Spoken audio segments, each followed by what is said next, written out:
Bienvenidos a Foros HRN-TSI. El tema de hoy: elecciones primarias, haz que tu voto cuente.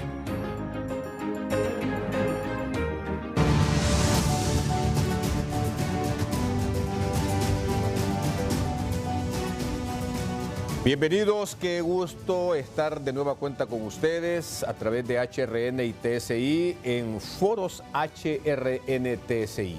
A pocos días de las elecciones primarias, el tema que hoy nos ocupa es precisamente este proceso comercial al que estamos abocados más de 6 millones de hondureños, tratando desde esta plataforma de incidir y de nuevo hacer un llamado a la población a que haga valer, a que su voto cuente en las urnas. Qué gusto acompañarnos y qué gusto que estén con nosotros en esta hora y aproximadamente 20 minutos, media hora que estaremos con nuestros invitados, con nuestros panelistas abordando las elecciones primarias. Haz que tu voto cuente. ¿Y aquí? ¿Qué tal está?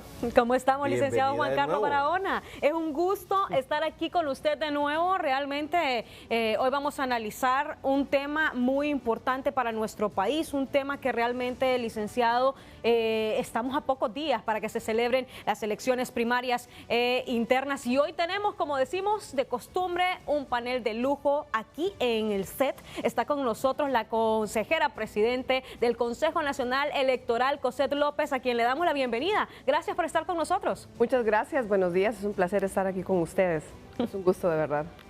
Bien, también se encuentra con nosotros el abogado y analista político Rodolfo Dumas, a quien le damos la bienvenida. Bienvenido. Sí, buenos días a todos, sobre todo a la audiencia de TSI HRN. Un placer acompañarnos en este día para un tema que definitivamente es sensible para el pueblo hondureño. Bienvenido. Le damos también la bienvenida al analista político Luis León. Muy buenos días, Jacqueline. Un gusto saludarle, también a Rodolfo. Un saludo a la presidenta del Consejo Nacional Electoral. Gracias por la invitación. Vamos a ubicarnos ahora en Guatemala. A quien le damos la bienvenida es al doctor en Ciencias Sociales con especialidad en Ciencias Políticas, Luis Fernando Mac. Muy buenos días, es para mí un gran honor estar aquí con ustedes. Les mando un saludo desde la hermana República de Guatemala. Bueno, estamos entonces listos, como estamos listos también desde el Consejo Nacional Electoral para este proceso comercial.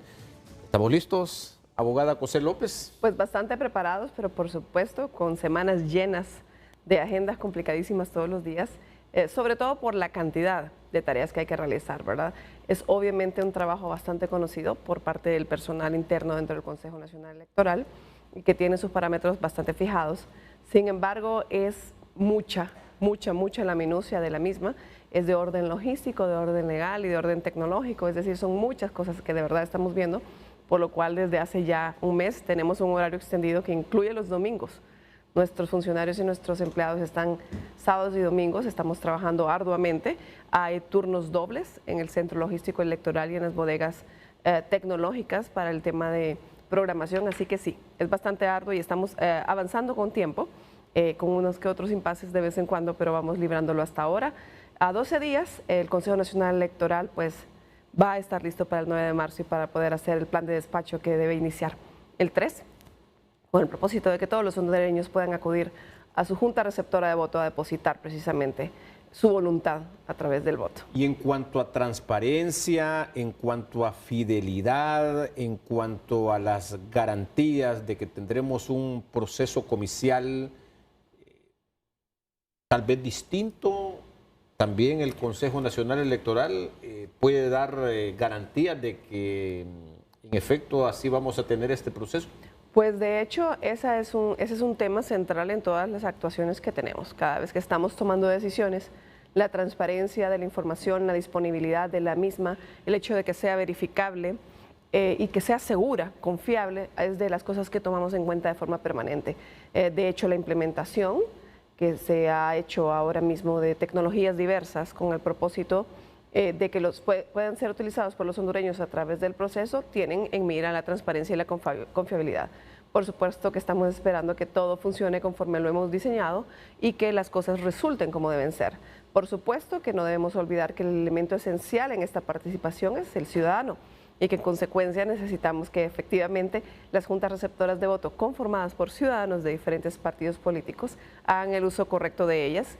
Para ese propósito hemos iniciado capacitaciones ya hace más de 15 días para que puedan utilizarlas, porque las tecnologías por sí mismas pues no son el elemento que va a dar la transparencia, es la utilización correcta que se haga de ellas, y adicionalmente el ciudadano que vote pues debe verificar que estén siendo utilizadas, debe realizar veeduría, debe incorporarse en procesos de observación, y en el día del voto le invitamos que también se quede en los centros de votación para observar el escrutinio, que es un derecho, que además son actos de naturaleza pública, para que se queden ahí y verifiquen que las cosas están sucediendo conforme a derecho.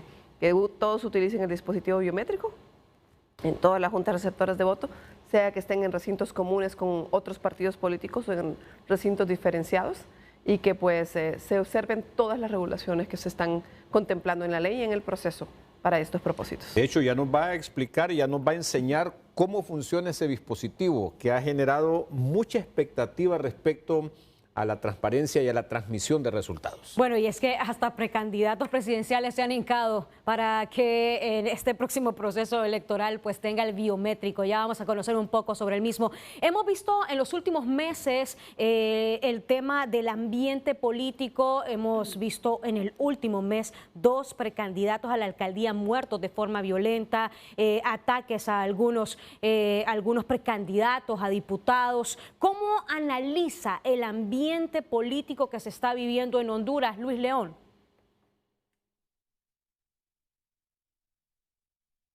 Bueno, yo creo, Jacqueline y compañeros, que Honduras no ha logrado superar de alguna manera, o por lo menos mitigar, la violencia política. Yo creo que este es un tema que lastimosamente tratamos cada 4 años, pero que en el ínterin de los procesos electorales no hacemos lo suficiente para resolverlo.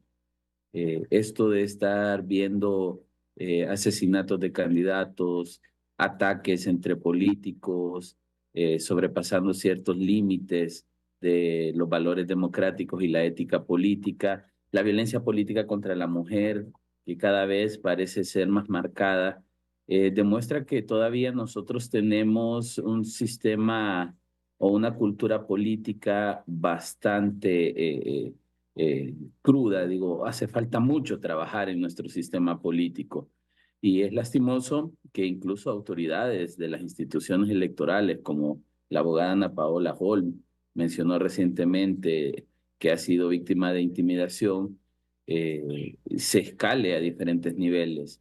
Y yo creo que uno de los grandes errores que hemos cometido es que no hemos logrado realmente implementar sanciones a este tipo de violencia, implementar mecanismos de control y prevención, y sobre todo que no hemos logrado darle una cultura política ni al ciudadano ni al político. Yo lo he dicho siempre, los políticos en Honduras carecen de mucha calidad política, y el ciudadano carece de mucha formación y entendimiento del civismo y sus roles políticos. Entonces tenemos, diría yo, una especie de fenómeno que no hemos logrado resolver, y que parece que cada 4 años va a seguir siendo un tema de discusión. Ahí usted pudiese incluir, veamos las reformas electorales, veamos el fortalecimiento institucional. El mismo Consejo Nacional Electoral tiene una unidad de género, por mencionar algo, pero ¿cómo están funcionando? ¿Cuáles son las garantías, los recursos y las capacidades? Entonces yo lamento mucho que en Honduras sigamos siendo víctimas de violencia política. La presidenta Cossette López también ha sido víctima en algún momento de algún tipo de ataque, y yo creo que lo que nosotros deberíamos ir pensando es cómo esta violencia política descontrolada que tenemos no afecta el día de las elecciones, que comúnmente es como la salida del río acumulado, que es donde se vive mayor violencia. Usted recordará cómo hay episodios de miembros de juntas receptoras de votos agarrándose a golpes, sacando machetes, tirándose sillas. Yo esperaría que los liderazgos políticos estén tratando de concientizar a sus miembros de que esto no puede darse en esta ocasión. Así que al final del día yo siento que es parte de toda la descomposición política que tenemos en Honduras y que lastimosamente Jacqueline y compañeros no hemos logrado ni siquiera diseñar un mecanismo para poder controlarlo y prevenirlo. Bueno, está con nosotros también el doctor Luis Fernando Mac, él es doctor en ciencias sociales. Desde la experiencia en Guatemala y la región, somos tan parecidos que los fenómenos, no solamente sociales, sino que políticos que nos pegan a nosotros, pues nos pegan en los demás países, sobre todo el Triángulo Norte. ¿Qué buenas prácticas de transparencia electoral ha identificado en Guatemala que podrían resultarnos útiles para fortalecer sobre todo la transparencia, la confianza, la fiabilidad en los procesos electorales y en este al que estamos abocados los hondureños, doctor Mac?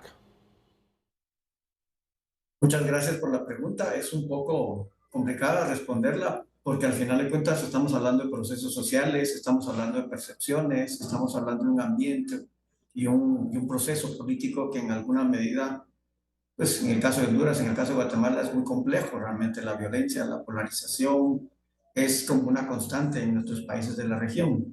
Además, otros elementos como el involucramiento del crimen organizado, una serie de factores, por supuesto.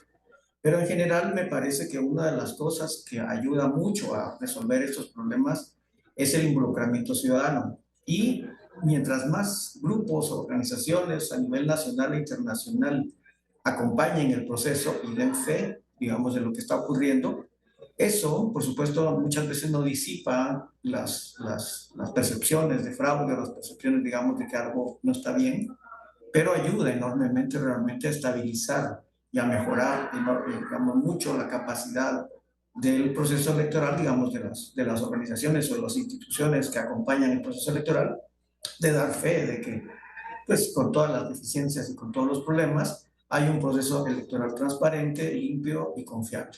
Creo que esa es la parte fundamental, garantizar la confiabilidad, garantizar en alguna medida la percepción de que las elecciones son justas y son correctas, a pesar de que siempre va a haber actores que no lo van a ver así, pero mientras menos actores sean, digamos, perciban esto, pues yo creo que esa es una garantía en alguna medida pues de transparencia y de equidad.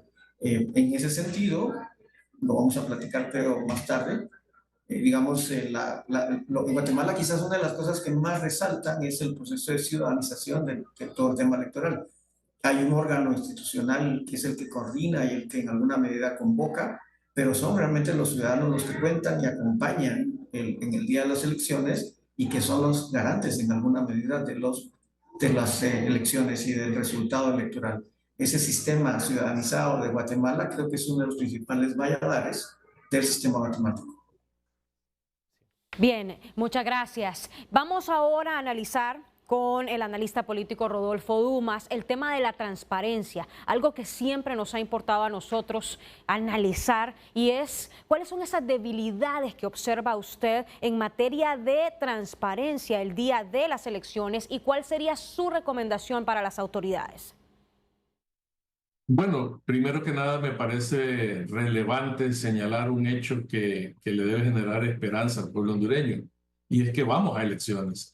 Es digamos, un proceso que no es ajeno a los problemas, que no es perfecto, pero ciertamente es el mejor sistema que tenemos, el sistema democrático, que nos permite a los ciudadanos cada cierto tiempo elegir nuevas autoridades. Evidentemente, en las elecciones del 2021, quienes las dirigieron en aquel momento creo que hicieron una buena labor, y producto de eso, pues se dieron elecciones pacíficas, tranquilas, que no fueron cuestionadas por ningún sector, con casos tal vez aislados a nivel municipal y de ciertas diputaciones, pero que ciertamente en este proceso nuevo se irán perfeccionando.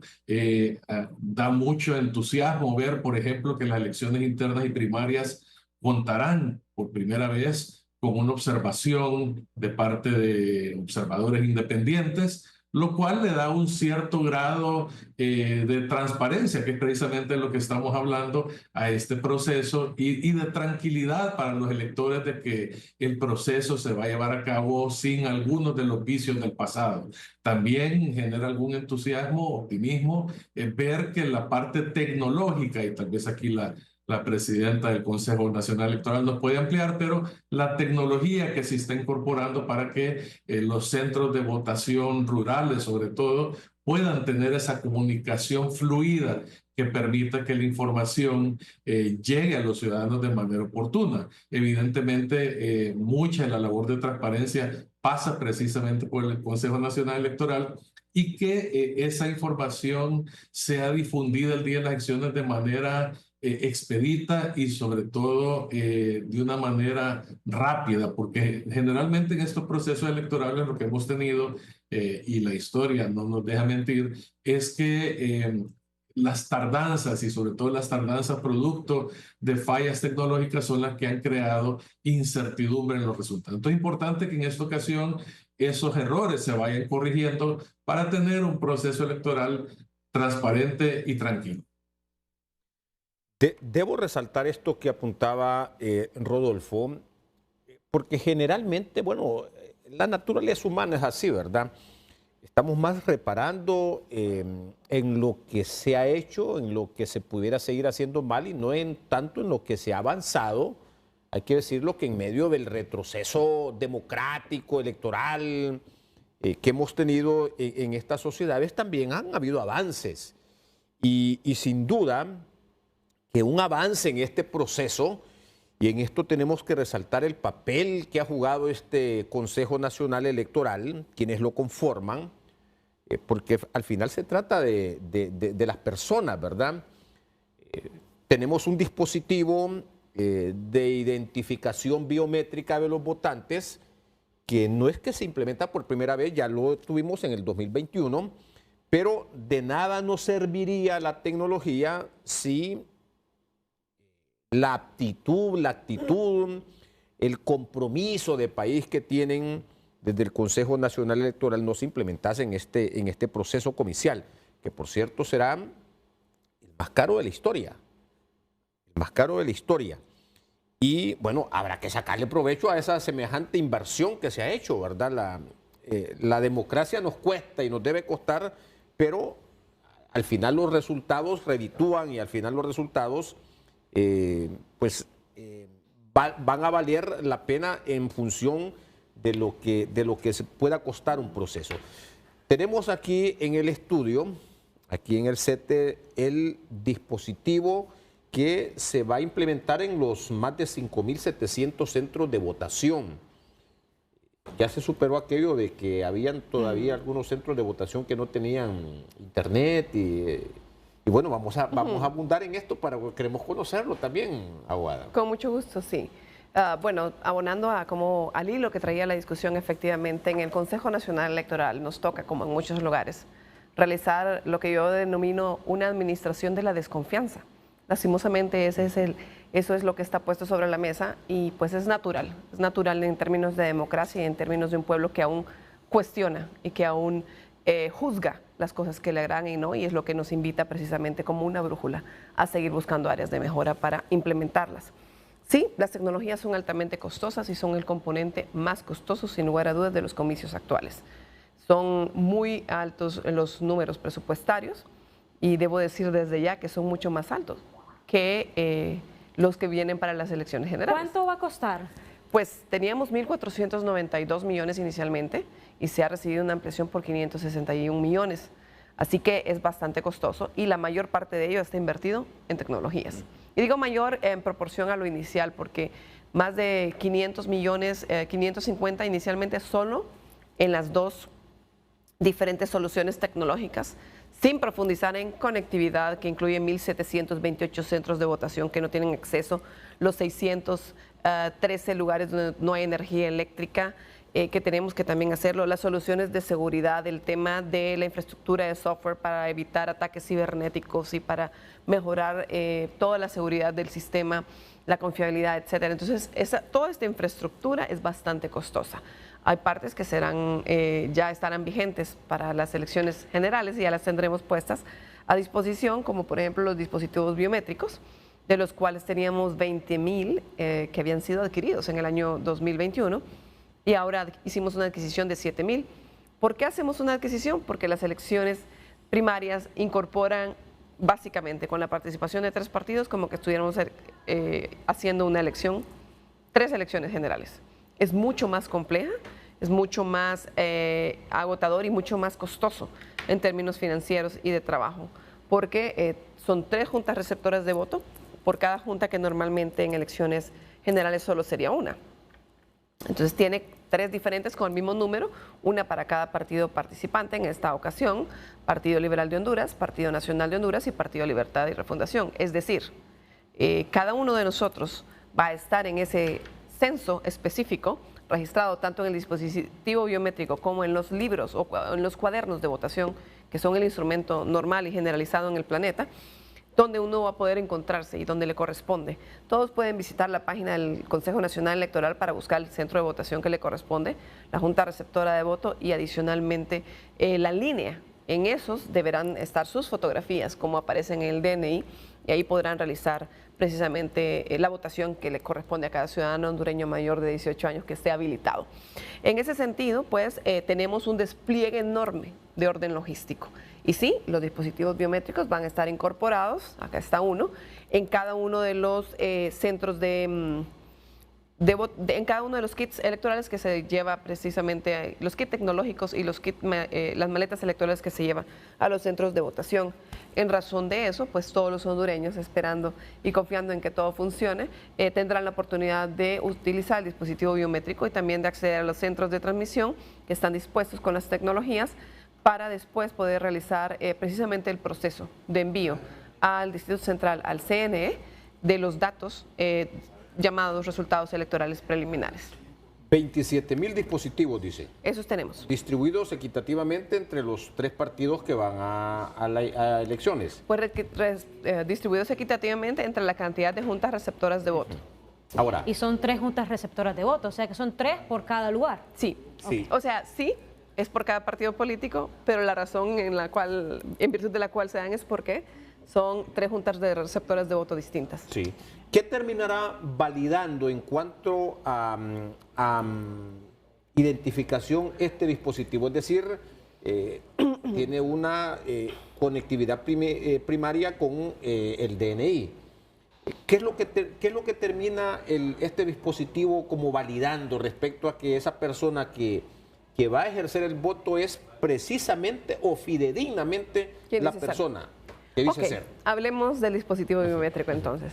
El dispositivo biométrico es una tecnología que sirve para que mediante la huella dactilar de cada persona podamos realizar la identificación. Ese es un identificador único.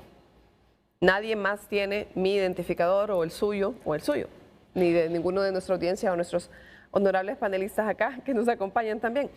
Nadie más lo tiene. En consecuencia, normalmente estábamos únicamente supeditados a que el secretario haga la verificación. Entonces, cada persona que llega entrega su DNI y el presidente pues lo recibe, el secretario verifica que es la persona que dice ser.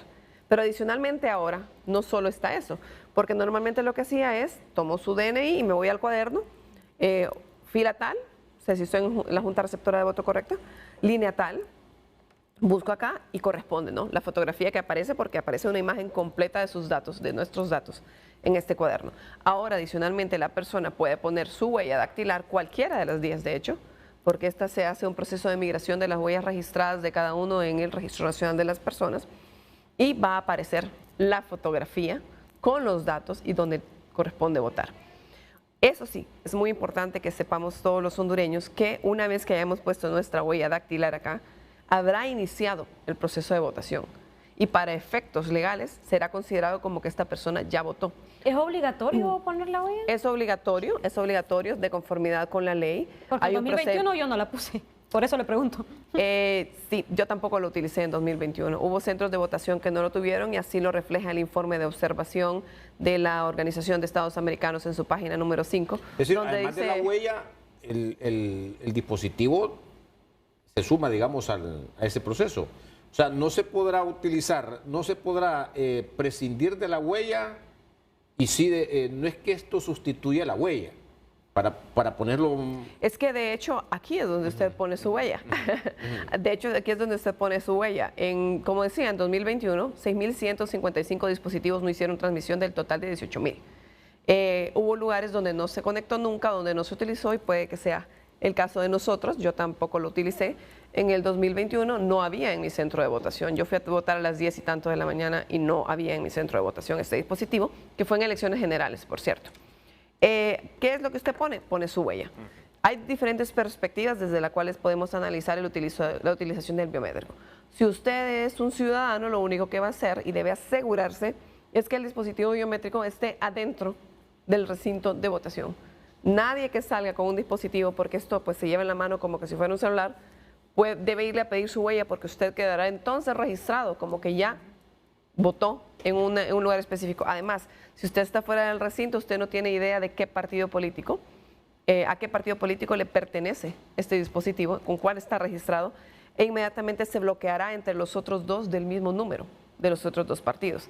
Esta es la ventaja, precisamente, que se está haciendo una interconexión que permite verificar cuando una persona ya ejerció el sufragio en otra junta receptora de votos con la privacidad de sus datos correspondientes. Es decir, ya sabemos perfectamente que cuando una persona decide ingresar a uno u otro recinto o a una junta receptora de votos de un partido en específico, ya sabemos que tiene una simpatía por eso, pero más allá del tema de qué partido es, porque se trata de elecciones primarias y esa es su naturaleza, va a elegir candidatos y en ese sentido pues se reserva obviamente la secretividad del voto y se hace una limitación y se está cuidando detalladamente de que los datos de cada persona se mantengan en esa reserva que corresponde, por supuesto. Es decir, el espíritu del identificador biométrico es asegurar que una persona no vote dos veces y verificar que una persona efectivamente es quien dice ser y que el secretario no pudo fraudulentamente o cualquier funcionario en la mesa hacer pasar a una persona a votar más de una vez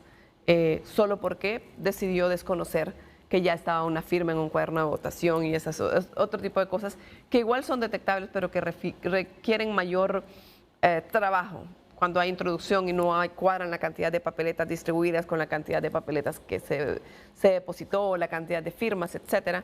A veces hay muchas cosas que son falibles y su comprobación puede ser tardía. En consecuencia, esto pues coadyuva a que se haga esa identificación de manera segura. Me imagino, solo para dejar bien claro esto, que en estos días previos arreciará un poco también el proceso de ilustración, de orientación a la gente, porque, mire, en las mesas pasa cualquier tipo de cosa, ¿verdad? Claro, por eso siempre decimos que el humano le imprime su mística a las cosas y lamentablemente pues tenemos una serie de prácticas que si nosotros desde el Consejo pudiéramos nosotros mismos duplicarnos, podríamos hacer esa supervisión más cercana, pero por eso tanto dependemos también de que el ciudadano en general quiera imprimirle confianza al proceso y tenga prácticas honestas y prácticas alejadas de la corrupción electoral.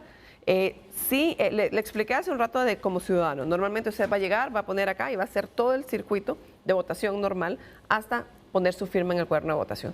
Desde la perspectiva del custodio informático electoral, el custodio informático electoral va a colaborar con el secretario y con los miembros de la Junta Receptora de Voto para todas estas tecnologías, tanto para esto como para el dispositivo, para todo lo de la transmisión, el centro de transmisión, va a colaborar con eso, con la instalación de la antena, etcétera. Ellos, como no pertenecen necesariamente a la Junta Receptora de Voto del centro de votación a la cual están asignados como custodios, deben realizar un registro en este. Entonces también tiene la posibilidad del dispositivo de que usted se registre. Obviamente, cada uno de estos procesos lleva una seguridad, porque se les va a entregar un código específico. No es que cualquier persona se puede registrar a cualquier centro de votación. Son específicamente los custodios y los miembros de Junta Receptora de Voto para que puedan ejercer el sufragio en la Junta Receptora de Voto en la cual están ese día como funcionarios. Yo sí quiero que me quede claro algo. Sí o sí, esto es algo que deben de hacer, porque que no vuelva a pasar lo de 2021, que habían centros que tenían, pero no lo hicieron. Aquí ustedes como Consejo Nacional Electoral van a implementar algo a algún centro de votación que no esté utilizando el biométrico. Bueno, debo decir que la ley establece una obligación tácita de utilización. cuando nos explica cuál es el procedimiento de votación, describe dentro de sus pasos que debe ponerse a disposición del votante para que pueda ser utilizado y pueda poner su huella, ¿no? Y de una vez identificarse. No hay algo específico que nos diga a nosotros qué tipos de sanciones va a tener, pero siempre hacemos un énfasis. Es obligatorio utilizarlo, los miembros de Junta Receptora de Voto deben utilizarlo, los ciudadanos deben verificar y deben exigir que se les ponga a disposición para utilizarlo, y también los observadores deben estar pendientes de que sea utilizado. Esto se supone que reserva todo el conjunto de votantes que asistieron a Junta Receptora de Votos y se va a dar la privacidad correspondiente, pero no deberían acceder a su papeleta si no han pasado por esto. Ahora, sabemos que puede haber un ambiente fuerte para la no utilización y en ese sentido nosotros hacemos un atento recordatorio que cualquier cosa que atente contra la utilización de todo lo que está dispuesto para las elecciones puede constituirse en un delito electoral. Y pues aunque no haya algo que específicamente diga el dispositivo forma parte de los pasos obligatorios, está dentro de la maleta electoral, hay disponibles para todos los centros de votación y en consecuencia debe ser utilizado o puede constituir un mecanismo precisamente que nos va a llevar a la no utilización, puede constituirse en un mecanismo que nos lleve a verificar que hay comisión de delitos electorales. Y ese mensaje es para los de las mesas, ¿verdad? Y para todos, sí, para todos, mesas, sí, para los ciudadanos. Ahí es donde terminan decidiendo unilateral o conjuntamente. Sí, yo recuerdo, solamente rápido, y lo cuento como anécdota, cuando se implementó la tinta indeleble, recuerdan que siempre fue esa tinta oscura que se implementó la tinta indeleble, que bueno, que toma un poco de tiempo que se vaya oscureciendo. Estaba yo, recuerdo, en una cobertura, creo que en Sabana Grande. Entonces, los de la mesa empezaron a advertir que la tinta no era inmediato, que comenzaba a oscurecerse, ¿verdad? Entonces empezó y entonces de repente creo que el presidente empezó a, miren esto, y de repente que se le va poniendo la cara. Oscura. Bueno, pues precisamente la tinta indeleble ha sido el mecanismo común, ¿verdad?, que utilizamos y ya la tenemos, por cierto, en nuestra posesión aquí en Honduras. Sin embargo, si esta persona vuelve a intentar votar, en el lugar ya va a decir que votó y va a decir en qué hora votó. Y no solo en ese dispositivo, sino en los otros dos del mismo número de Junta Receptora de Voto. De tal manera que esta persona precisamente en ese momento debe ser obviamente invitada a salir y va a quedar un registro de las personas que pongan 2 veces su huella y que estén intentando votar en otro lugar. Sí. Bueno, así que es importante que nos conduzcamos los ciudadanos responsablemente en ese sentido, ¿verdad? Porque va a quedar registrado quiénes fueron a poner su huella nuevamente en otro lugar y se registra obviamente como un intento de voto doble. Vamos a tener conocimiento de quiénes lo hicieron. En ese sentido, decida bien a dónde va a entrar, exija la utilización y la transparencia nos abona a todos. Y la transparencia nos permitirá precisamente que los resultados sean no solo respetados, sino respetables. ¿Verdad? Y eso es muy importante precisamente porque la confianza es un elemento esencial para generar certidumbre, para generar una etapa pacífica en las elecciones y no olvidar que esta mística debe extenderse y, si es posible, mejorarse, por supuesto, para las elecciones generales de noviembre. Bueno, así que si usted va a votar, exíjalo a la Junta Receptora de Votos, porque eso cuenta para la transparencia. Vamos ahora con el analista Luis León y hemos visto los últimos datos que han brindado los miembros de la Unidad de Financiamiento, Transparencia y Fiscalización, antes conocida como Unidad de Política Limpia. Tan solo un 21% del total de 100 de los precandidatos abrieron sus cuentas. Los errores del pasado, pues, ¿cómo los juzga usted? Porque esperábamos que viendo todo lo que ha pasado con el dinero de las campañas políticas y cómo hay gente hasta presa por esto, esperábamos un número más alto de 21%. Realmente es vergonzoso, Jacqueline, que los políticos en Honduras sean incapaces de entender la responsabilidad y la importancia de la transparencia electoral. Yo lamento que los candidatos y candidatas no estén dándole prioridad a un tema importante. Yo siento que la Unidad de Política Limpia hace lo que puede con lo que tiene, pero la alta responsabilidad que tiene un político o aspirante a un cargo de elección popular de demostrar de dónde vienen sus fondos, en qué lo gasta, cuánto gasta, es fundamental. Yo siempre he dicho, si un candidato es incapaz de rendir cuentas de los fondos que obtuvo para su campaña política, si es que los obtuvo, hay muchos candidatos, Jacqueline, que no han invertido un solo lempira en la campaña y que han considerado, ¿para qué abrir una cuenta si no las voy a usar? Es un error porque hay que abrir la cuenta, aunque no se use. Pero digamos, si un candidato es incapaz de rendir cuentas en algo básico en su proceso de postulación y elección, ¿qué puede esperar uno cuando ya asume el poder y cuando ya los fondos no son de él, sino son del Estado? Es ahí donde la degeneración siempre termina convirtiéndose en corrupción, en mal manejo de fondos, en manipulación de los recursos. Yo creo que uno de los principales retos que tiene la unidad de fiscalización en este momento es implementar las sanciones correspondientes. Al 19 de diciembre de 2024 se hacía el primer corte y se debía presentar un informe 20 días después. Los candidatos que no lo hayan hecho deben claramente pagar una multa y de ahí viene un segundo informe que se presenta 20 días después de las elecciones primarias. Así que creo que una de las sanciones que deberíamos ir pensando en ciertas reformas electorales es candidato que no haya presentado su inscripción en la unidad de política limpia, bueno, aunque gane la elección, queda descartado, digamos, hay que tomar medidas drásticas. Es justo lo que hablábamos de la violencia política, el problema es la sanción, el problema es que no hay aplicabilidad de la ley, sin contar que la unidad de política limpia no tiene una ley propia, que es un tema que hemos venido peleando ya hace varios años.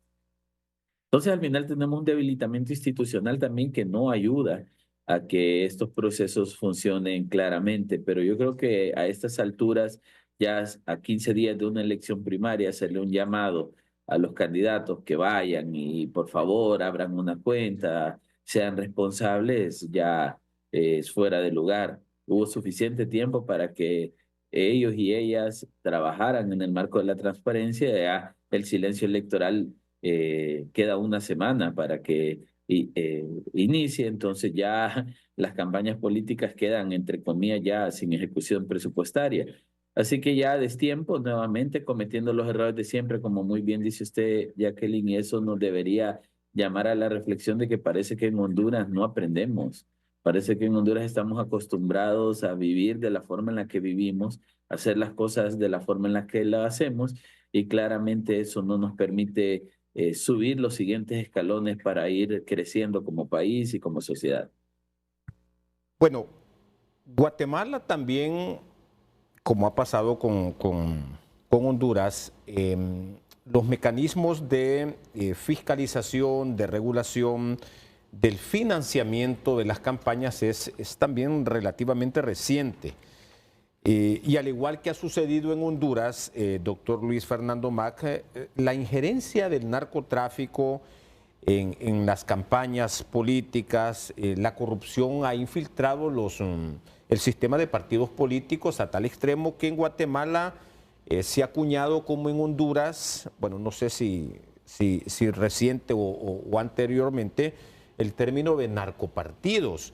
Y hay una anécdota que usted la debe tener ahí presente, de un candidato alcalde de un municipio del norte de Guatemala que lo señalaban de ser narcotraficante, y en un meeting, cuando se presentó ante los votantes, dijo, por ahí andan diciendo de que yo soy narcotraficante. Y en efecto lo soy. No sé si usted tiene referencia a ese caso. Es decir, ¿qué implicaciones tiene hoy en los procesos electorales el tema de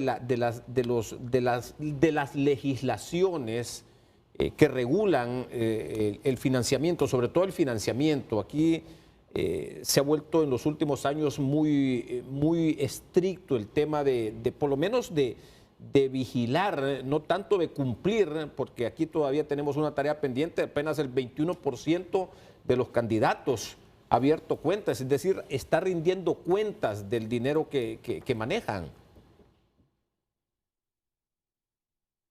Yo creo que esta es una pregunta vital realmente, muy importante, y refiriéndome a las palabras con las que inició la consejera presidenta su exposición, en la última exposición, se administra la desconfianza, y eso no es solo en el caso de Honduras, yo creo que es en muchos países, incluyendo Guatemala, y este aspecto que usted está señalando sobre el narcotráfico es uno de los elementos que empaña toda la calidad del proceso electoral. Y habría que diferenciar dos elementos de los procesos electorales. Uno es la parte técnica, que la consejera presidenta ha hecho mucho énfasis en eso, pero el otro realmente es la percepción de los ciudadanos y lo que en alguna medida se llamaría el proceso político obviamente el contexto en el que se desenvuelven las elecciones. Y ese contexto, esa percepción es la que en alguna medida alimenta la percepción, la percepción de inconformidad o de fraude que muchas veces empañan las elecciones. Lamentablemente, el narcotráfico es uno de los factores, el crimen organizado en general, es uno de los factores más perjudiciales de los procesos electorales porque inciden varios elementos. Primero, en la que ingresa en los procesos electorales mucho dinero que no se audita, y la auditoría o la fiscalización del financiamiento es un problema muy serio, muy importante realmente, que hay que buscar muchas formas para poder hacerlo. No hay sistemas perfectos en ese sentido, porque siempre que se establecen reglas, los actores van a buscar formas de evadir esas reglas y obviamente generar, obviamente. Por eso es que siempre la mayoría de actores, como ustedes mismos lo señalan, no tienen, de partidos políticos, no tienen la voluntad política de transparentar sus cuentas. Y cuando lo hacen, pues obviamente presentan cuentas que son una subvaluación realmente de lo que realmente están invirtiendo. Ese es un problema muy serio y pues obviamente hay que pues, buscar formas, obviamente, de irlos mejorando, porque de eso depende mucho la calidad de los procesos electorales y principalmente la percepción del ciudadano en torno a los procesos electorales, que siempre vamos contracorriente en nuestros países. Bien, muchas gracias. Vamos a una pausa. Estamos en Foros HRN TSI, elecciones primarias. Haz que tu voto cuente. Estamos con la consejera presidenta del CNE, Cosette López, con el abogado y analista político Rodolfo Dumas, en el analista político Luis León y Luis Fernando Mac, doctor en Ciencias Sociales con especialidad en Ciencias Políticas de Guatemala. Vamos a una pausa y volvemos con más.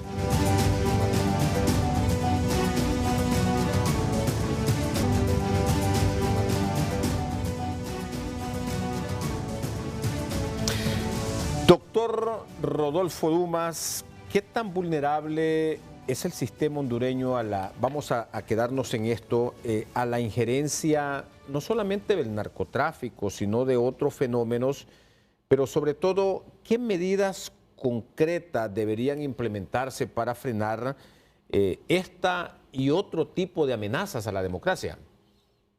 Bueno, don Luis León mencionaba que la unidad de política limpia pues carecía a veces de las herramientas adecuadas para enfrentar este tema del financiamiento de las campañas políticas. Y uno de los temas puntuales que está haciendo mucho daño a mi criterio es el hecho de que la unidad de política limpia no puede divulgar, no puede dar a conocer el origen de los fondos de estas campañas políticas. Y eso deriva de una decisión que en su momento tomó el Instituto de Acceso a la Información Pública, donde pues determinó que la información de los donantes a las campañas no podía ser divulgada. Esa es una cuestión, primero que nada, la decisión me parece absolutamente errada, contradice principios básicos de transparencia pública, pero definitivamente es algo que está limitando esa capacidad que tiene esta unidad para darle a conocer al pueblo hondureño cuáles son los orígenes de estos donantes, si son personas, empresas, y quiénes son. Entonces creo que esa es una de las limitantes más importantes que existen en la actualidad. En el resto del mundo ese tipo de información es pública, y es pública precisamente porque la persona, desde el momento en que aporta una campaña política, está realizando un acto que por su naturaleza es público, es decir, tiene una trascendencia pública.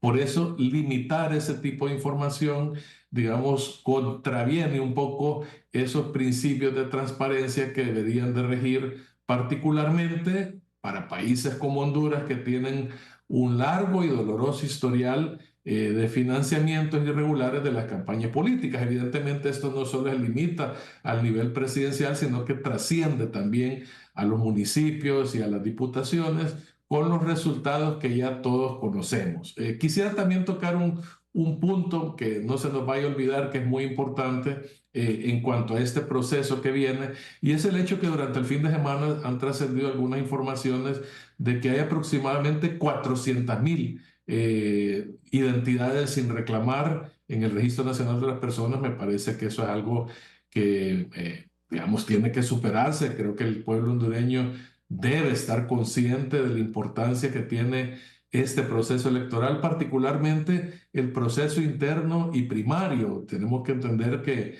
de pues van a nacer los líderes que van a aspirar posteriormente a dirigir el país, y estamos en un contexto internacional que ha cambiado muchísimo. Las dinámicas de la geopolítica mundial se han trastornado un poco con la llegada de la administración Trump. Entonces es importante que el pueblo hondureño sepa identificar qué tipo de liderazgo es el que necesitamos para enfrentar esas nuevas dinámicas en un momento en que Honduras pues se enfrenta múltiples retos en materia de desarrollo económico, oportunidades de empleo, clima de inversión y otra cantidad de retos que tenemos y que tendrán que ser enfrentados por el próximo gobierno. Obviamente todo esto producto del proceso electoral que hoy nos ocupa y dentro del cual evidentemente pues habrán errores, pero finalmente lo que deseamos es un nuevo liderazgo que sepa guiar al país.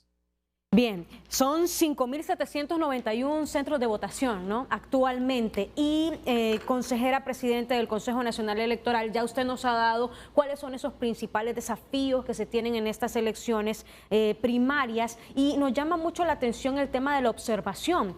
¿Cómo va a estar compuesto el tema de la observación? ¿Solo van a ser local o va a haber algún observador internacional en las primarias por primera vez en la historia? Bueno, pues por ahora todavía hemos recibido confirmación ninguna de manera formal. Sin embargo, recibimos, por supuesto, algo que nos da un atisbo y nos dice que podrían confirmar de la Organización de Estados Americanos. Estamos ya en proceso de envío, precisamente. ¿Para las primarias? Sí, precisamente de envío de las observaciones para el convenio que podríamos suscribir, que esperamos poderlo ver pues a la brevedad posible. Ya solo faltan 12 días de las elecciones y estamos iniciando el proceso de compra de todas las cosas relacionadas con la observación. Tenemos bastante observación nacional. Para efecto de observación internacional, adicionalmente, hemos dispuesto algunos espacios para UNIORE, para el Centro Carter mismo, que manifestó que no podría hacerse presente para elecciones primarias. Hemos dispuesto 5 espacios al menos para que vinieran algunos expertos de parte de ellos, con financiamiento propio del Consejo Nacional Electoral o del proceso, vamos a decir más específicamente. Así que esperamos poder contar con esta observación internacional. Sin embargo, yo quiero recordar que por supuesto que el hondureño es el veedor más importante en este proceso y que todos debemos estar atentos, estemos o no acreditados como observadores de forma oficial. Hay ciertas reglamentaciones que rigen la observación, implican un informe, implican ciertos comportamientos y demás, porque es algo formal. Sin embargo, todo hondureño debe estar muy pendiente de esto. Yo quisiera referirme un momento a lo que está sucediendo con la UFTF. Yo quiero aprovechar este espacio para hacer el llamado. Desde el día 23 de diciembre, el Consejo Nacional Electoral giró el listado de candidatos específicamente a la Asociación Hondureña de Instituciones Bancarias. Y pues hemos estado a lo largo de este tiempo haciendo las actualizaciones correspondientes a medida que ha habido sustituciones en la lista de los más de 5.880 candidatos que van a verificar. Nosotros queremos recordarle a los candidatos presidenciales, a los alcaldes y a los diputados, que cada uno de ellos responde por las personas que están debajo de ellos en esta campaña, es decir, el presidente por sus designados, el candidato a diputado por su suplente y el candidato a alcalde por sus corporaciones. Es decir, es muy amplio esto, es importante que realicen, por supuesto, la verificación. Recordemos que hay multas altísimas por no presentar estos informes, que van hasta los 100 salarios mínimos. El incumplimiento ha sido establecido y se ha fijado también el salario mínimo al efecto de la aplicación de estas disposiciones que son legales, que están debidamente publicadas en la Gaceta y que pueden terminar siendo precisamente, lamentablemente, la consecuencia de la falta de este tipo de cosas. Yo creo que la mayor limitante que la UFTF, a pesar de las limitantes institucionales que tiene. La mayor limitante que está teniendo es precisamente la falta de voluntad que están teniendo los candidatos, y en ese sentido las personas que se postulan para cargos públicos no pueden predicar con tan mal ejemplo. Si no se quieren someter a la ley desde un inicio, es bastante cuestionable su candidatura misma. Así que les invitamos a que reflexionen y a que por supuesto se acerquen a la brevedad a la UFTF para poder presentar sus cuentas bancarias debidamente abiertas y se puede realizar toda la definición de los lineamientos para auditar el dinero que están utilizando en sus campañas. Esto es muy importante porque lo que está en juego es mucho y de nada nos sirve los avances, de nada nos sirve la legislación, el marco legislativo que en Honduras, es decir, no nos hemos quedado atrás en esto. Debería, y le pregunto, esta pregunta se la traslado al licenciado Luis León, debería comenzar a considerarse, pero en serio, la inelegibilidad de los precandidatos como una forma, como un mecanismo para que, por ejemplo, el candidato que se resista a rendir cuentas, el candidato que busque todas las argucias para eludir la fiscalización, para burlarse de la fiscalización, debemos dar un siguiente paso para que, porque de nada nos va a servir la tecnología, de nada nos va a servir la disposición que tengan desde el Consejo Nacional Electoral o la participación del ciudadano si seguimos teniendo este tipo de precandidatos o de candidatos resistentes a rendir cuentas. Licenciado León.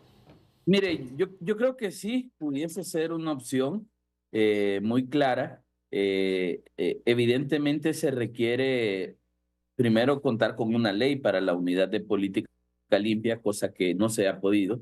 Segundo, en descargo de la unidad, hay que decirlo, el sistema político no ha querido fortalecerlo. Digamos, la unidad fue creada en el 2017 bajo el convenio de la MASI, y desde ese entonces la unidad no ha podido consolidarse como un espacio. Tiene el problema de las tres instituciones electorales, está sometida bajo el régimen de los partidos políticos, y ese es un error que debemos resolver. Deben ser instituciones independientes y no afines a partidos políticos. Pero quitando esa parte que nos guste o no, el tripartidismo ha construido de esa manera, y que al final en Honduras no hay tres partidos, en este momento hay 11 inscritos, debería haber un poco más de igualdad y equidad. Aparecen otros temas ahí, y es el tema de la cobertura de la unidad. Yo digo, la unidad, aunque quieran los comisionados, que creo que tienen una buena voluntad de hacer las cosas, no pueden hacer fiscalización de fondos. Hoy lo que se hace es un control de gastos. Habrá una cuenta, deposite el dinero ahí, ejecútelo, presénteme las facturas y que las facturas coincidan con lo depositado en la cuenta bancaria. Eso no es fiscalización, eso es control de gastos. Fiscalización es hacer presencia permanente en las acciones políticas. Para eso la unidad debería tener mínimo una oficina en cada cabecera departamental con equipo, porque las 30, 40 personas que tiene la unidad aquí en Tegucigalpa no pueden fiscalizar a 6,000 candidatos. Ayer hubieron actividades hasta en los rincones más remotos de Honduras. ¿Y quién fiscalizó eso? No había una unidad ahí. Entonces, digamos, la cobertura física, geográfica, financiera, logística, es necesaria para que haya fiscalización.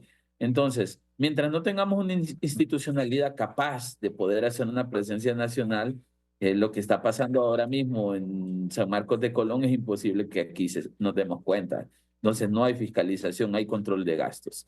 Y tercero, que yo incluiría es, que ya lo había mencionado, al no haber sanción y mire, por citar un ejemplo, si usted es un candidato presidencial, tiene un techo de más de 500 millones de lempiras para una campaña política, le sale mejor pagar la multa que presentar el informe. Entonces, digamos, resulta para muchos políticos más fácil pagar la sanción, si es que la cobran, que presentar un informe donde tengan que declarar de dónde vienen esos recursos. Entonces, yo creo que es un tema de que todo el sistema está hecho para no funcionar, Y aunque los comisionados, los consejeros, los magistrados puedan tener una buena voluntad, el sistema no les permite avanzar de la manera correcta. Entonces yo sí creo debe haber una reforma de ley, yo sí creo debe haber una institucionalización seria, pero todo eso se va a dar, estimado, hasta que quienes toman las decisiones en el Congreso Nacional no piensen bajo los intereses de su partido político o de la autoprotección que andan buscando de la institucionalidad. Cuando llevemos 128 hombres y mujeres que realmente tengan intereses de país, ahí es donde vamos a estar hablando de reformas serias ante los sistemas de Honduras. Pero mientras lo que pongamos ahí sean 128 activistas de partidos políticos, que su rol y función es ir a gritar, ir a empujar, ir a saltar, ir a tocar pitos, reventar cohetes y levantar la mano o apretar el botón cuando el dueño del partido político diga, va a ser muy difícil de que estos mecanismos mejoren. Así que yo siempre he dicho, Honduras es un país en construcción, hay que seguirlo construyendo mientras los políticos de turno no lo vayan desconstruyendo, que eso nos ha costado mucho. Ahora a Guatemala y debemos consultarle al doctor el impacto que tuvo la última contienda en donde el Tribunal Electoral pues estuvo aplicando criterios diferenciados y discrecionales en cuanto a el tema de la inscripción y el bloqueo de candidatos. La pregunta es, ¿esto puso en riesgo el proceso electoral? Y esto obviamente ha terminado en la victoria del presidente Bernardo Arevalo. ¿Qué se ha hecho para poder evitar este incidente que se registró en Guatemala? Bueno, sí, uno de los aspectos que más empañó el proceso electoral en Guatemala, como usted bien dice, es el tema justamente de la discrecionalidad del Tribunal Supremo Electoral digamos, en permitir a unos y a otros no realmente la inscripción de candidatos. Y eso tuvo que ver con varios factores, la judicialización de la política, los actores políticos judicializaron muchas de las decisiones y las instancias jurídicas se vieron sumamente politizadas. De hecho, estamos todavía en un problema en Guatemala en ese sentido. La independencia judicial se amenazó por esta vía y obviamente ese es un problema que no se ha resuelto. Todavía estamos pendientes de ver cómo hacemos reformas al sistema político electoral que permita mejorar la transparencia y también reducir la discrecionalidad. En ese sentido, creo que Honduras ha avanzado mucho más en las reformas electorales y admiramos mucho el sistema electoral hondureño, aunque lamentablemente el clima y los actores políticos que hemos ido mencionando perjudican enormemente pues, la transparencia y la percepción básicamente de la calidad de las elecciones. Ok, ¿y se ha hecho algo para evitar lo que ocurrió? ¿Ha visto usted que han hecho algún movimiento los del Tribunal Electoral para que no vuelva a pasar esto? No, lamentablemente. De hecho, los miembros del tribunal están siendo acusados realmente de una serie de cosas y están siendo judicializados también. Así que lamentablemente no se ha hecho mayor cosa. Estamos todavía, en Guatemala las elecciones son tan caóticas y tan traumáticas que todo el mundo se olvida del tema electoral cuando no es época electoral y se empiezan a recordar de eso un año o año y medio antes. Así que probablemente se va a hacer un tema de discusión en Guatemala pues en el año siguiente, en el año 2026 o 27. Licenciado Dumas, ¿tiene un comentario sobre esto? Sí, fíjense que tenía un comentario porque hay un ingrediente que no muchas veces se toma en cuenta y es el manejo de recursos públicos para la campaña política. Es decir, cuando el partido de gobierno empieza a utilizar los recursos del Estado para apoyar una candidatura. En ese sentido, durante más de una década hemos venido insistiendo en el tema de la pauta oficial, por ejemplo, que en Honduras tiene un manejo absolutamente discrecional y que históricamente se ha venido abusando. Ese uso discrecional es contrario a la libertad de expresión porque en muchos casos es utilizado para castigar o para premiar a los medios de comunicación que sigan una línea oficial. Y no me refiero solo a este gobierno, eso históricamente ha ocurrido en el país y por eso durante muchos años hemos venido pidiendo que eso se regule, porque se presta precisamente a abusos y esos abusos se ven claramente manifestados durante estas épocas electorales. Bien, gracias, don Rodolfo Dumas, abogado y analista. Vamos a una pausa. Estamos en Foros HRN TSI, elecciones primarias, haz que tu voto cuente. Vamos a la pausa, ya volvemos.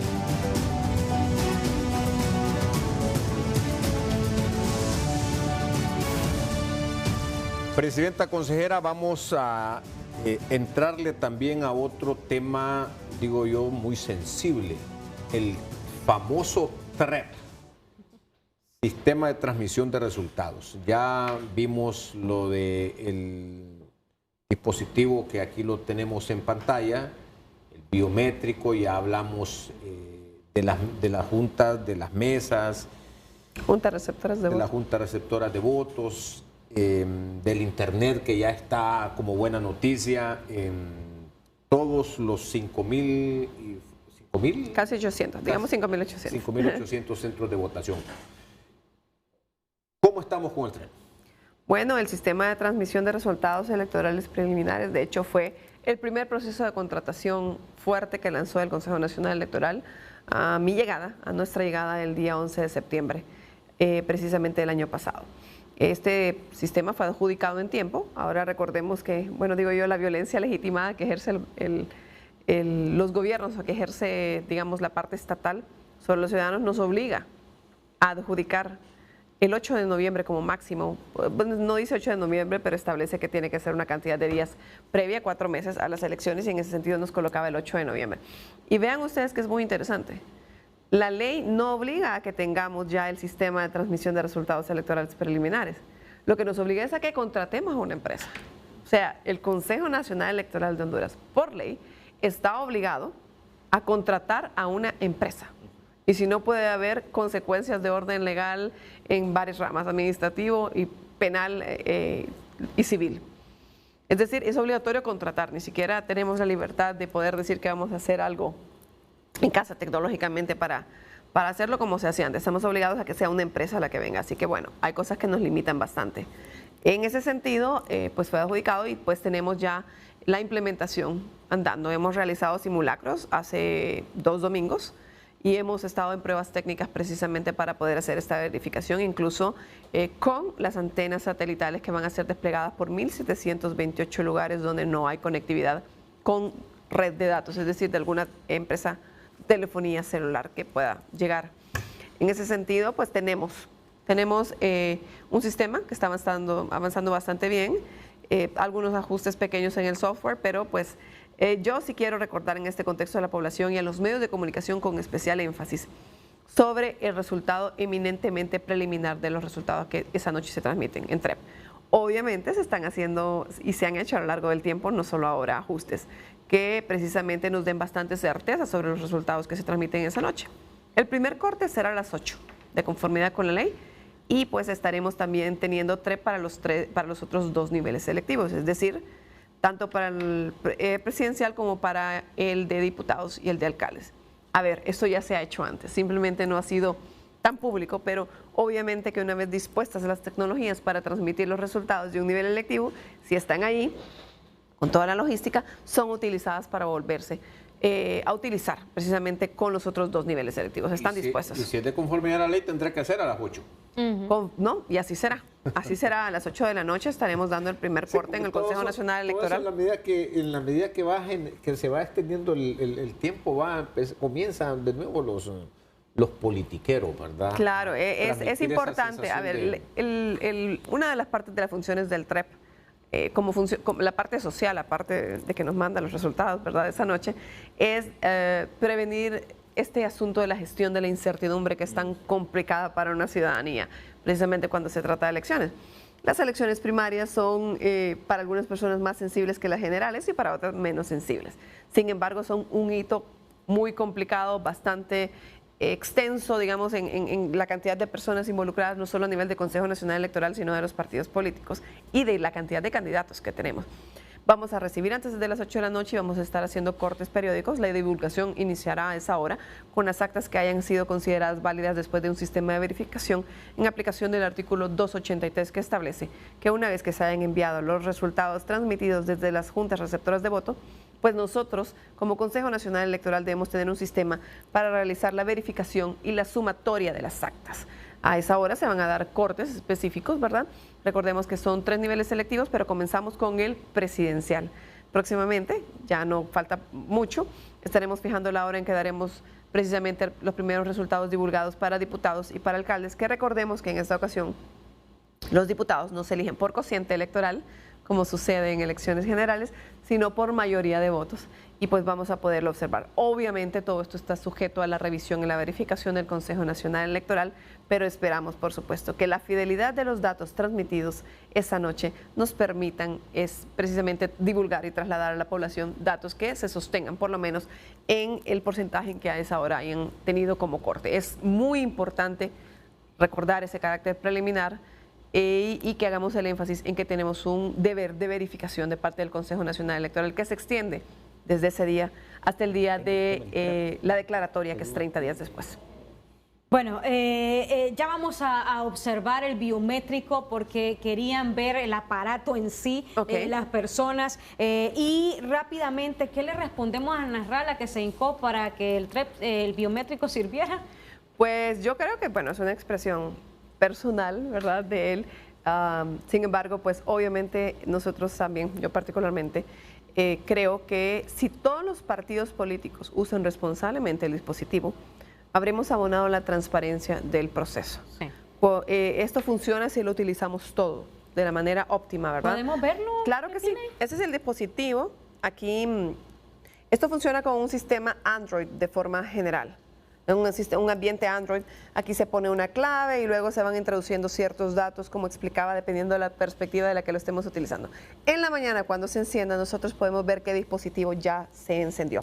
Acá tenemos la clave, aquí tenemos el lugar donde vamos a poner nuestra huella, puede ser acá, puede ser acá. En realidad lo utilizamos a la inversa en ese sentido, porque el secretario lo va a disponer así.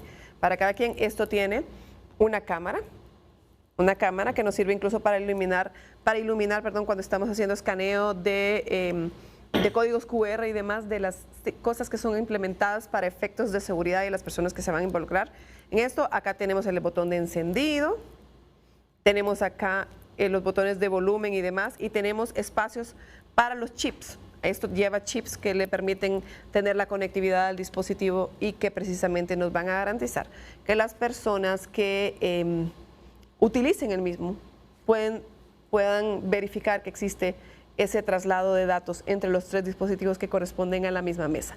Esto, desde la perspectiva de los partidos políticos, es importante que conozcan que de manera posterior podrán acceder a sus respectivos censos sin que los otros partidos políticos lo tengan, que es parte de las seguridades que necesitamos trasladar. Ellos podrán hacer su descargo de los chips respectivos y vamos a fijar un procedimiento, para lo cual obviamente necesitaremos que nominen representantes en el Consejo Nacional Electoral, y pues le traslado este mensaje a la ciudadanía para que sepan que sus datos estamos verificando y tratando de que se conserven seguros. ¿Esto ya está verificado, ya está dentro del cronograma?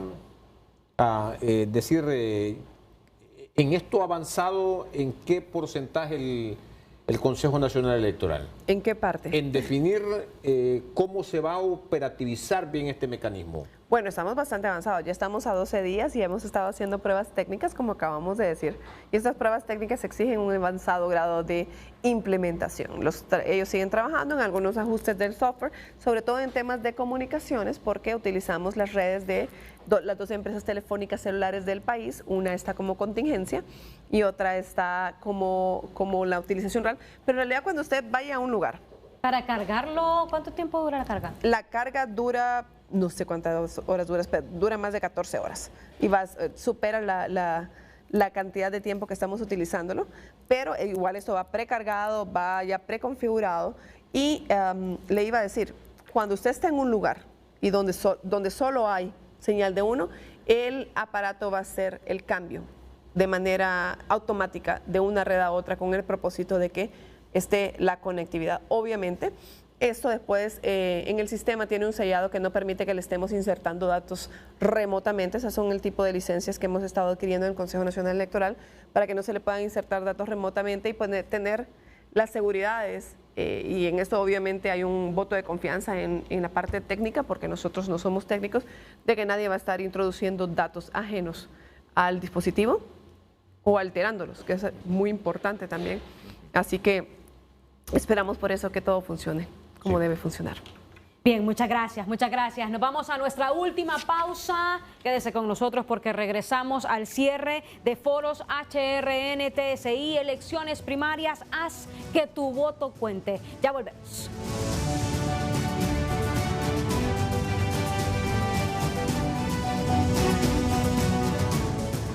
Más de 6 millones de hondureños están llamados a ejercer el voto en las elecciones internas y primarias del 9 de marzo. Sin embargo, se estima que solamente 2,5 millones se presentarán a las urnas.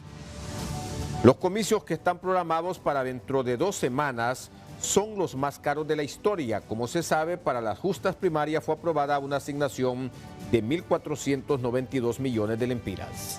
La presidenta del Consejo Nacional Electoral, Cosette López, ha resaltado: buscamos que prevalezca la transparencia y la confiabilidad. Hemos iniciado la capacitación de los miembros de las juntas receptoras de votos. Lo importante es que los ciudadanos realicen una labor de veeduría para generar certidumbre. Si bien se espera contar con observación internacional, lo más importante será la de los ciudadanos hondureños.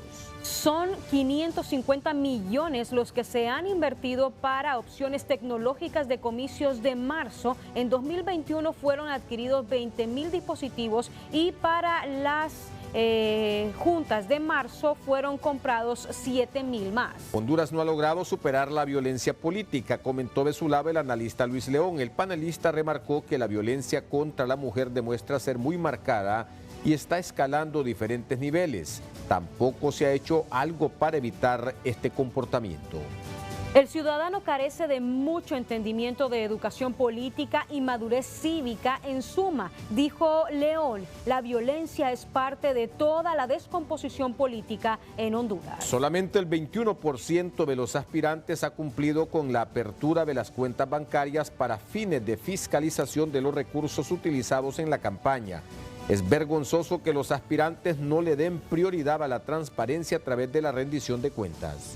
Sumado a todos estos factores, Honduras tiene una debilitada institucionalidad que no ayuda a que los procesos funcionen correctamente. La unidad de política limpia, por ejemplo, está sometida al régimen de los partidos políticos. No hace una tarea de fiscalización, sino un control de gastos. El analista político de Guatemala, Luis Fernando Mac, apuntó que la violencia y la polarización son una constante en la política de nuestros países, un fenómeno que alimenta la percepción del fraude. No hay que olvidar que el crimen organizado sigue contaminando las actividades políticas. Lo importante es garantizar elecciones transparentes y confiables. Para ello, el proceso de ciudadanización de las elecciones es clave, añadió Mac, a través de foros HRN-TSI. Para el abogado y analista Rodolfo Dumas, hay que poner de relieve que vamos a las elecciones, un proceso de democracia que nos permite elegir nuestras autoridades.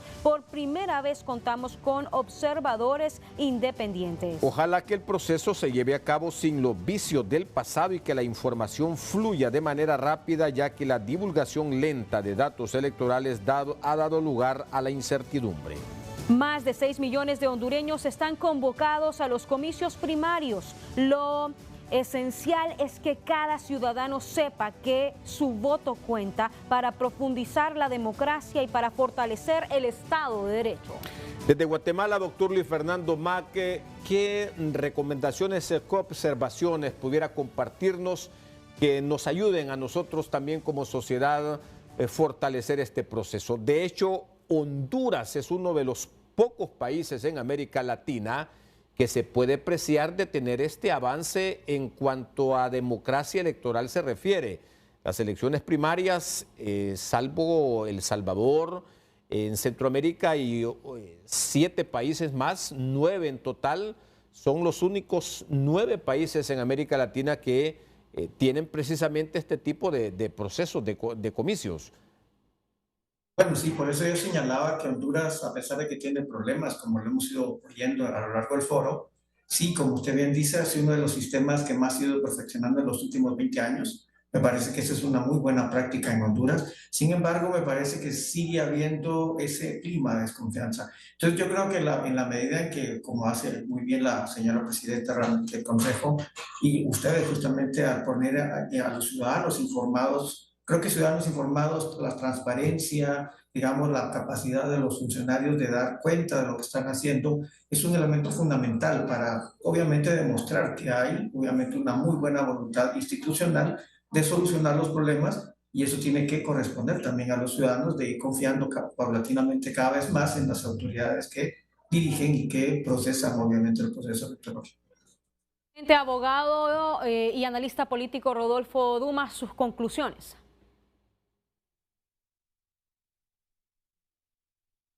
Bueno, creo que más allá de las dudas o tensiones propias de cualquier proceso electoral, es importante reconocer el trabajo de las autoridades electorales que han logrado avanzar con el calendario, incluyendo los aspectos tecnológicos que nos ha presentado hoy la presidenta del Consejo Nacional Electoral, y garantizar con ello que el país tenga elecciones. Esto en un contexto donde en otros lugares se cuestiona la estabilidad democrática, mientras que nosotros tenemos la certeza de que vamos a acudir a las urnas y a decidir quién va a dirigir el país en los próximos años. Pero no se trata solo de elegir nombres, sino que un modelo de gobierno. Creo que el próximo liderazgo deberá demostrar mucho pragmatismo, insisto en esa palabra, pragmatismo, para aprovechar las oportunidades como el nearshoring, un proceso que puede generar empleo y atraer inversión siempre y cuando se creen las condiciones favorables que el país necesita. Para esto es clave mejorar el clima de negocios, reducir las trabas burocráticas con un proceso agresivo de simplificación administrativa, fortalecer la seguridad jurídica y recuperar la confianza de los inversionistas. También va a ser necesario apostar por una modernización y ampliación de nuestra infraestructura, facilitando el tema logístico y la competitividad del país, además de impulsar políticas que, como le llamo yo, liberen la economía y fomenten el crecimiento del sector productivo. Y, por supuesto, ningún plan de desarrollo será sostenible sin una apuesta real por la educación. La formación del talento humano es fundamental para que Honduras pueda insertarse en una economía globalizada que cada día se vuelve más exigente y más técnica. Necesitamos un sistema educativo que prepare a los jóvenes para el presente y que no los esté educando para algo que ya no existe, sobre todo en un énfasis en habilidades digitales, innovación y emprendimiento. Creo que la inversión en educación no es un gasto, es la mejor estrategia que podemos tener para garantizar un crecimiento y estabilidad a largo plazo. Entonces, estas elecciones no son solo una fecha más en el calendario, creo que son una oportunidad para que Honduras fortalezca su institucionalidad y defina si vamos a avanzar hacia un desarrollo sostenible o vamos a seguir atrapados en las mismas barreras que han limitado nuestro crecimiento por tanto tiempo. Gracias, abogado. Y ese será el siguiente salto de calidad al que aspiramos todos, de que finalmente sea el voto pragmático el que se imponga sobre el voto ideológico. Abogada Cosette López, nos vamos con la garantía de que este Consejo Nacional Electoral no va a permitir que se vuelvan a caer los sistemas, de que estamos no solamente técnica, operativa, tecnológicamente listos, sino también desde la actitud y desde el compromiso de país de ustedes para que no sigamos teniendo procesos electorales como se acuñó siempre estilo Honduras. Bueno, sin lugar a dudas, nosotros estamos haciendo todo el esfuerzo para imprimir la transparencia, la confiabilidad, la certidumbre en todos los aspectos del proceso. Las tecnologías es uno de ellos, por supuesto. Las elecciones nuestras son con papeleta. En consecuencia, las tecnologías son algo adicional que ha venido a colaborar con el proceso, pero nuestro proceso sigue siendo con papel, con crayón y con depósito en urna, y en ese sentido pues estamos obviamente haciendo las seguridades de que todo funcione, lo analógico y lo digital. Sí quiero dejar algunos mensajes. El 4 de marzo comienza el silencio electoral. En ese sentido debemos recordar las prohibiciones que hay en esa época. Igualmente, todas las empresas que estén interesadas o que quieran, ¿verdad?, ya deberían haber iniciado sus procesos para divulgar encuestas, etcétera, sondeos, temas de climas, de opinión política, etcétera, deberían estar haciendo su proceso en el Consejo Nacional Electoral, porque solamente ellos podrán hacerlo en el día de las elecciones y posteriores. Un mensaje muy importante que quiero dar es que todos debemos contribuir a combatir la desinformación. En ese sentido, les invitamos a buscar la fuente de la información, no solo en los medios de comunicación, sino a tantos gestores que hay ahora mismo con este tema de la democratización de las telecomunicaciones. Todo el mundo puede tomar un dispositivo y hacer un Facebook Live, mandar un TikTok, o algo en Instagram, etcétera, todas estas redes sociales. Así que buscar la información y no difundir mensajes falsos, no pues hacer un fraude social en ese sentido. Debe ser parte del clima en el cual todos abonemos a la certidumbre de los procesos. Igual, nosotros garantizamos hacer una transmisión de resultados, pues cimentado obviamente en lo que nos llegue de los juntas receptoras de voto, con la confiabilidad que debe darse desde las seguridades que ahí están implementadas, pero que debe ser realizado sin un sesgo estadístico que nos produzca problemas desde el Consejo Nacional Electoral. Ese sesgo estadístico que ha provocado problemas en el pasado no debe repetirse. Puntualmente a las 8 estaremos dando la transmisión de resultados con su divulgación respectiva. Así que bueno, con este mensaje les dejo. Ciudadanos, seamos responsables cada uno de nuestro rol, y partidos políticos, colaboremos con que nuestros candidatos pongan propuestas de valor al frente de los ciudadanos hondureños. El Consejo Nacional Electoral trabaja día y noche, literalmente día y noche, para que el proceso salga bien, y confiamos en que ustedes, como ciudadanos de partidos políticos y candidatos, hagan su parte por este pueblo que merece mejores derroteros. Bien, muchas gracias a la consejera presidenta del Consejo Nacional Electoral, Cosette López. Gracias también al abogado y analista político Rodolfo Dumas, al analista político Luis León y al doctor en Ciencias Sociales con especialidad en Ciencias Políticas de Guatemala, Luis Fernando Mac, por haber estado con nosotros, licenciado. Gracias. Y gracias también a nuestros oyentes, a nuestros televidentes y a este equipo de producción que hoy liberó Guillermo Maradiaga. Hasta la próxima. Chao.